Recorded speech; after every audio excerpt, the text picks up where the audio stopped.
Hello everyone, আমি মৌসুমি। আজ নতুন একটি দিনে নতুন একটি রান্না নিয়ে চলে এসেছি। আজকে একেবারে রেস্টুরেন্ট স্টাইলে শেজওয়ান চিকেন বলতে পারি বা চিলি চিকেন বলতে পারি, যেরকম রেস্টুরেন্টে যেরকম কালার হয় সেই রকমভাবে আজকে আমরা চিলি চিকেনটা বানানো দেখাবো। তো প্রথমে আমি এখানে হোল নাইট চিকেনটাকে ম্যারিনেট করে রেখে দিয়েছি।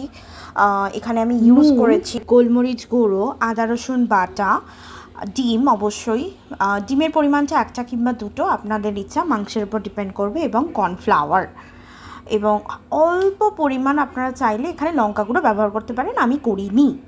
তো এরপরে আলাদাভাবে আমি একটা টমেটোকে সিদ্ধ করে নিয়েছি এবং পিল করে নিচ্ছি খোসাগুলোকে। এবং এই টমেটোতে আমি কি করব, টমেটো পিল করে একে আমি ডিসিড করে নেব, এবং সাথেই কতগুলো আমি শুকনো লঙ্কাকে জলে ভিজিয়ে রেখে দিয়েছিলাম। শুকনো লঙ্কাকেও ডিসিড করা যেতে পারে, তবে আমি এখানে ডিসিড করবো না, আমি একটু ঝাল ঝাল রাখার চেষ্টা করব। তো দেখুন আমি যেভাবে করছি সেইভাবে আপনারা টমেটোটাকে খোসা ছাড়িয়ে এবং টমেটোটাকে ডিসিড করে নিতে হবে। এবং শুকনো লঙ্কাটা অবশ্যই জলে যেন ভেজানো থাকে, তাতে একটু নরম হয় এবং পিসতে অনেক সুবিধা হয়, ভিতরে যে দানাগুলো থাকে সে দানাগুলো খুব ভালোভাবে মিহি হয়ে যায়। তো এরপরে আমি নিয়ে নিয়েছি কড়ায় তেল দিয়ে আমার ম্যারিনেট করা যে চিকেনগুলো রয়েছে সেই ম্যারিনেট করা চিকেনগুলোকে আমি একটু একটু করে ভেজে নেব। খেয়াল রাখবেন খুব কড়া করে ভাজবেন না, তাহলে ব্যাপারটা খুব চিউই হয়ে যাবে, তো চিউই হলে হবে না। তো একদম গোল্ডেন বা একটু ব্রাউনিশ কালার আসলে তখনই আপনারা নামিয়ে নেবেন। দেখুন আমি যেভাবে করছি।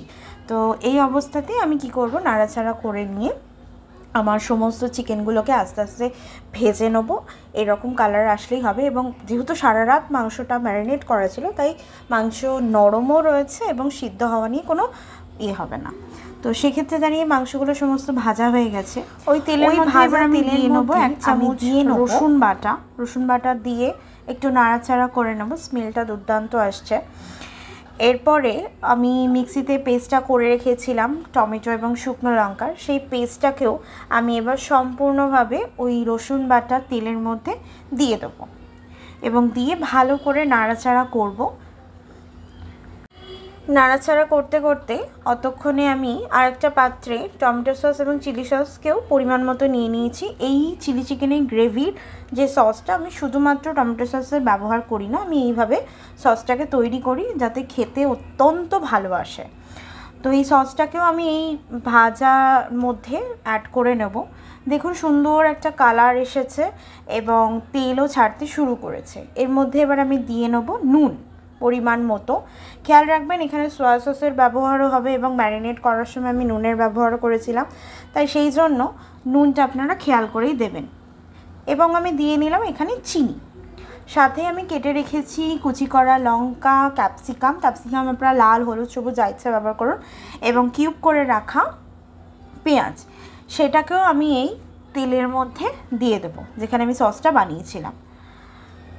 এইভাবে চিকেনটাকে করে দেখবেন, অত্যন্ত ভালো হয়। তো এখানে আমি ভেজে নিচ্ছি সমস্ত সবজিগুলোকে, ভাজা হয়ে গিয়েছে। আলাদা পাত্রে আমি এখানে কর্নফ্লাওয়ার গুলে রেখে দিয়েছি আমার যতটা গ্রেভি বা স্লারি হওয়ার প্রয়োজনীয়তা রয়েছে সেই অনুযায়ী। এবার আমি দিয়ে দেবো সমস্ত কর্নফ্লাওয়ার গোলা জলকে, ভালো করে নাড়াচাড়া করে নেব। তার সাথেই অলমোস্ট শেষের পথে, এই অবস্থাতে আমি এবার দিয়ে দিচ্ছি আমার গুলে রাখা কর্নফ্লাওয়ারটা দিলেই দেখবেন অন্যান্য সময় কেটে যায়, তো সেই কেটে যাওয়ার থেকে রক্ষা পাওয়ার জন্য আপনারা এখানে অল্প অল্প করে ব্যবহার করুন। তবে আমি যেভাবে সস বানিয়েছি তাতে কর্নফ্লাওয়ার দেওয়ার পরে গ্রেভির কালার চেঞ্জ হবেই না, তো এটা একটা ছোট্ট টিপস।